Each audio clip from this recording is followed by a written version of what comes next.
अर्थव्यवस्था के मुद्दे पर अगर देश के पूर्व प्रधानमंत्री और दुनिया के जाने माने अर्थशास्त्री डॉक्टर मनमोहन सिंह कुछ बोलते हैं तो सभी को सुनना चाहिए। पूरी दुनिया सुनती भी है सिवाय मोदी सरकार के। मनमोहन सिंह ने एक बयान जारी कर देश की मौजूदा अर्थव्यवस्था पर गहरी चिंता जाहिर की है। मनमोहन सिंह ने शुक्रवार को कहा कि देश के लिए आगे की राह 1991 के आर्थिक संकट से भी ज्यादा चुनौतीपूर्ण है। देश में अर्थव्यवस्था के लिहाज से काफी मुश्किल वक्त आने वाला है। मनमोहन सिंह 1991 के ऐतिहासिक बजट के 30 साल पूरे होने के मौके पर बोल रहे थे। 24 जुलाई 1991, इसे भारत की आर्थिक आज़ादी का दिन कहा जाए तो गलत नहीं होगा। 30 साल पहले 24 जुलाई को पेश किए गए बजट ने भारत में एक नई खुली हुई अर्थव्यवस्था की नींव रखी थी।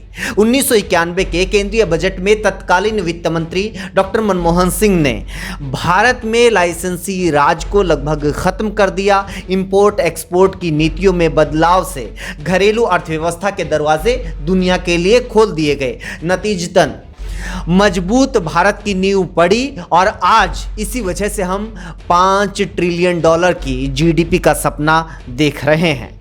1991 में पेश किए गए केंद्रीय बजट के साथ ही सरकार अर्थव्यवस्था के लिए एलपीजी यानी लिबरलाइजेशन, प्राइवेटाइजेशन और ग्लोबलाइजेशन का मॉडल लेकर आई थी। हालांकि देश का एक जो बड़ा तबका है वो इस एलपीजी मॉडल की आलोचना भी करता है, लेकिन ज़्यादातर लोगों का, विशेषज्ञों का ये मानना था कि ये उस वक्त की बहुत बड़ी ज़रूरत थी। ज़रूरत ही नहीं बल्कि एक मजबूरी थी जिसे एक अवसर में तब्दील कर दिया मनमोहन सिंह के बजट ने। वित्त मंत्री के रूप में जब उनको जिम्मेदारियां मिली तो उनके सामने कई चुनौतियां थी, जैसे कि शेयर बाजार में हर्षद मेहता का घोटाला हुआ था, चीन और पाकिस्तान के साथ हुए युद्ध से धराशायी इकॉनमी, इंपोर्ट के लिए जटिल लाइसेंसी सिस्टम समेत विदेशी पूंजी निवेश के ऊपर जो सरकारी रोक थी, उन तमाम चीज़ों के ऊपर मंथन करना था। इससे घरेलू अर्थव्यवस्था की जो रफ्तार थी वो काफ़ी धीमी पड़ चुकी थी। आपको बता दें कि 80 के दशक तक सरकार तय करती थी कि किस इंडस्ट्री में कितना प्रोडक्शन होगा। सीमेंट, कार से लेकर बाइक के प्रोडक्शन तक हर सेक्टर में सरकार का कंट्रोल था। नतीजा ये हुआ कि 1991 में जब मनमोहन सिंह वित्त मंत्री बने तब भारत में विदेशी मुद्रा का जो भंडार था वो सिर्फ $5.80 अरब ही रहा था, जिससे सिर्फ 2 हफ्ते तक ही आयात किया जा सकता था। ये एक गंभीर आर्थिक समस्या थी।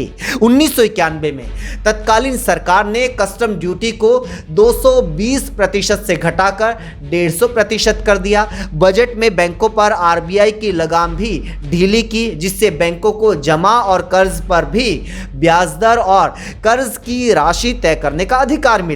साथ ही नए प्राइवेट बैंक खोलने के नियम भी आसान किए गए। नतीजतन देश में बैंकों की भी बहुत बड़ी तादाद में विस्तार को जगह मिली। तत्कालीन केंद्र सरकार ने देश में लाइसेंस राज लगभग खत्म कर दिया। इससे किस वस्तु का कितना प्रोडक्शन होगा, इसकी कितनी कीमत होगी, इन सब का फैसला बाजार के ऊपर छोड़ दिया गया, इंडस्ट्री के ऊपर छोड़ दिया गया। सरकार ने करीब 18 इंडस्ट्रीज को छोड़कर बाकी सभी के लिए लाइसेंस की अनिवार्यता को खत्म कर दिया। सरकार के इस कदम से भारतीय उद्योग को सीधे अंतर्राष्ट्रीय बाजार से कंपटीशन के द्वार खुल गए थे। इससे अगले 1 दशक में भारतीय अर्थव्यवस्था की रफ्तार बहुत तेज हो गई थी।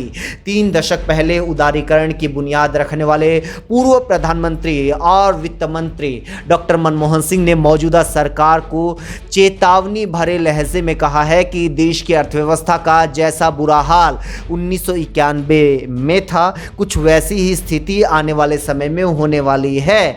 इसके लिए तैयार रहें। आगे का रास्ता 1991 के संकट की तुलना में ज़्यादा चुनौतीपूर्ण है। उन्होंने कोरोना महामारी के दौरान देश में हुई तबाही, लाखों भारतीयों की मौत और आजीविका छीनने को लेकर गहरा दुख भी जताया। 1991 में तत्कालीन वित्त मंत्री के रूप में दिए गए बजट भाषण को याद करते हुए मनमोहन सिंह ने कहा कि तब मैंने विक्टर ह्यूगो, जो कि फ्रांसीसी कवि थे, उनके कथन का उल्लेख किया था कि धरती की कोई ताकत उस विचार को नहीं रोक सकती जिसका समय आ गया है।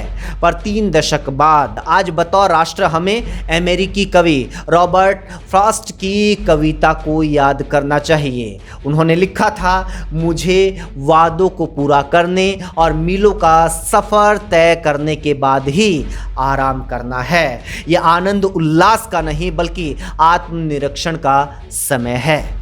आप लोगों को ये जानकारी, ये वीडियो कैसा लगा, आप हमें कमेंट करके ज़रूर बताइए। आप इसे और लोगों तक पहुंचाने के लिए इसको शेयर कीजिए। हमसे जुड़ने के लिए हमारे यूट्यूब चैनल आपका रिपोर्टर को सब्सक्राइब कर दीजिए। साथ में जो बेल आइकॉन बना हुआ है उसको भी क्लिक कर दीजिए।